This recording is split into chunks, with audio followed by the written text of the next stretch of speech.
2 రోజులుగా మా మీద జరుగుతున్న దాడి గురించి ఇవాళ మేము మాట్లాడాలని నిర్ణయించుకుని మాట్లాడుతున్నామండి. అంబటి రాంబాబు హత్యకు కుట్ర చేశారా? ఇది వర్కౌట్ అవ్వలేదు కానీ వేరే ఏదైనా ట్రై చేయరా? రాడ్లు కర్రలు పట్టుకొని చాలా బహిర్గతంగా, ఒక లా అండ్ ఆర్డర్ ఉన్నటువంటి స్టేట్ లో చాలా బహిర్గతంగా వాటిని పట్టుకొని ఆయన దర్శనం చేసుకుని వెళ్తుండగా ఆయన మీద అటాక్ చేయడం జరిగింది. మీరు గమనిస్తే నిన్న చాలా మర్యాదగా పంపించేశారు పాపం.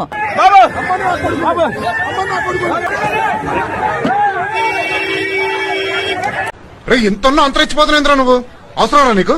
అదే మా రాయలసీమలో అయ్యి ఉంటే గనుక కారులో ఉన్న అతను కారుతో పాటు అక్కడే పాతి పెట్టే వాళ్ళము అని ఊహిస్తేనే భయంకరంగా ఉంది. అన్నింటికి అంబటి బూతులు మాట్లాడటమే కారణమంటున్నారు.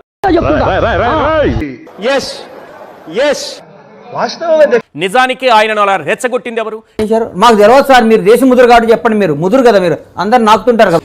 ఈ అటాక్ చేసే ప్రాసెస్ లో చాలా దుర్భాషలాడడం, చాలా భయంకరంగా నీచమైన లాంగ్వేజ్ ఉపయోగించి మహిళ మాట్లాడడం. టీడీపీ మహిళా నేత, గ్రంథాలయ చైర్మన్ వందనాదేవి అంబటిని ఉద్దేశించి ఏం మాట్లాడారో రాష్ట్రమంతా వినండి. ప్రజలు నిజాన్ని తెలుసుకోవాలి. చూడండి, వందనాదేవి గారు, అంబటి రాంబాబు గారు తిట్టిన తర్వాత మీరు తిట్టారా? మీరు తిట్టింది విని చూసిన తర్వాత ఆయన తిట్టారా? ఆమె ఏం మాట్లాడిందో, ఎలా అంబటి రాంబాబుని రెచ్చగొట్టిందో ఒకసారి చెవులారా వినండి సార్. అసలు మేము ఎవరు అక్కడ తిట్టే అవకాశం కూడా లేదండి, తిట్టాలని కూడా మేము అనుకోలేదండి. ఏం జరిగింది? వెంకటేశ్వర స్వామి దర్శించుకోవడానికి టెంపుల్ కి వెళ్ళారు. మార్నింగ్ దర్శించుకుని తిరిగి వస్తున్న దారిలో ఓన్లీ బ్యానర్ చించడానికి వస్తాడు, చించకుండా మనం అక్కడ నిలబడదామని లైన్ గా అందరం చాలా సామరస్యంగా నిలబడ్డాం. పోస్టర్లు చించడానికో దేనికో వెళ్ళిన కార్యక్రమం కాదండి. ఆయన కారు ఆపాడు, మేము కారు ఆపుతాడని కూడా అనుకోలేదు. ఆమె ఒకటే మాట్లాడినట్టు, ఆమె ఏదో తప్పు చేసినట్టు, నిజానికి ఆమె తప్పు చేయలేదు. నువ్వు ఎవరి టీం డాడీ? నా టీమా వాళ్ళ టీమా? నువ్వు ఆయన ఏంటంటే ఆయన ఉద్దేశం ఏంటంటే ఎక్స్పోజ్ అవ్వాలి, అలాగే తిట్టిన వాళ్ళందరికీ ప్రమోషన్లు ఇచ్చాడు కనుక, ఇకపోతే నేను జైలుకు వెళితేనో తిడితేనో పబ్లిసిటీ వచ్చుద్దన్న ఆలోచనతోనో ఆయన ప్రవర్తించి ఉండదు. అసలు శని నీ నెత్తి మీద తాండవం చేస్తున్నాడు అనుకున్నా గానీ నువ్వే శని నెత్తి మీద తాండవం చేస్తున్నావు నేను గ్రహించలేకపోయా.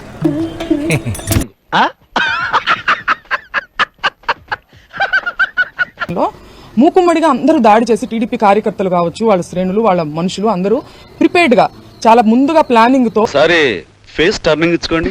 వచ్చి కారు ఆగింది, తలకాయ బయటికి పెట్టాడు, టప టప టప టప బాబు గారిని తిట్టేశాడు.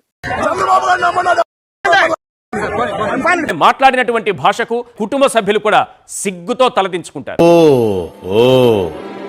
నేను నిరపరాధిని ప్రూవ్ చేసుకోవడానికి అన్ని దారులు మూసుకుపోయాయన్నమాట. ఏ విత్తనాన్ని నాటితే అదే వస్తుంది, ఆ పంటే వస్తుంది. పెద్ద వార్నింగ్ ఇది. ప్రత్యేకించి అది మీరు చూడొచ్చు, వీడియోస్ లో కూడా చాలా సర్క్యులేట్ అవుతుంది, సోషల్ మీడియాలో కూడా చాలా భయంకరంగా ఉందన్నమాట. అది ఒకసారి మీకు ఒకసారి చూపిస్తాను. నేను ఒకసారి చూద్దామా? వద్దులేండి ప్లీజ్, ఒకసారి చూద్దాం. వద్దు, నా కోసం. పేర్లు ఏం పెట్టాలి అని ఆలోచించేశాం. నిత్య పెళ్లి కొడుకు, పెళ్లిళ్ళు పెటాకులు, తాళి ఎగతాళి. దీనికి మీరు ఏమంటారు సార్? నేను ఇదే సందర్భంలో పవన్ కళ్యాణ్ గారిని కూడా అడగాలనుకుంటున్నాను. కాపు సామాజిక వర్గంలో నేను పుట్టినందుకు చాలా గర్వపడుతున్నాను. పైన పటారంలో నలటారం, ఈ జగమంతా డంబాచారం. అయితే ఇవాళ మీ బలం చూసుకొని ఇవన్నీ పగలగొట్టారు.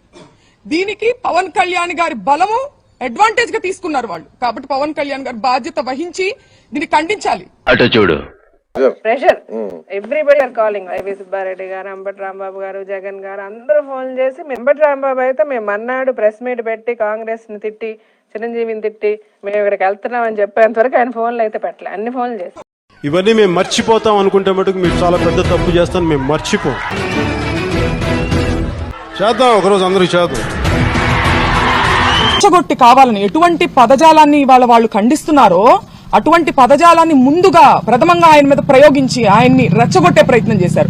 ఆ హీట్ ఆఫ్ ద మూమెంట్ లో ఆయన ఒక రకంగా రియాక్ట్ అవడం జరిగింది. ఈ రోజు నీతులు చెప్తున్నటువంటి వాళ్ళందరూ కూడా వైఎస్ఆర్సీపీ నాయకులు, ఆ రోజు అంబటి రాంబాబు గారికి కూడా నీతులు చెప్పుంటే బాగుండేది. కరెక్ట్, ఇది కరెక్ట్ గా చెప్పావయ్యా. దాని వెంటనే ప్రెస్ మీట్ పెట్టి, ఇంటికి వచ్చిన వెంటనే కూడా ఆయన ప్రెస్ మీట్ పెట్టి నేను అలా అనుండాల్సింది కాదు అని క్లియర్ గా ఆయన చెప్పారు. వినేవాళ్ళు ఉంటే కూర్చోబెట్టి నేను కదలనే చెప్తావు, నువ్వు మంచోడు అంటే నమ్మేస్తా అనుకుంటున్నావా? చూద్దాంలే, చూడటం కాదండి, మీరు చెయ్యాలంతే. సరే, మీరు ట్రై చేస్తారన్నారంటే అది ఓకే అయిపోయిన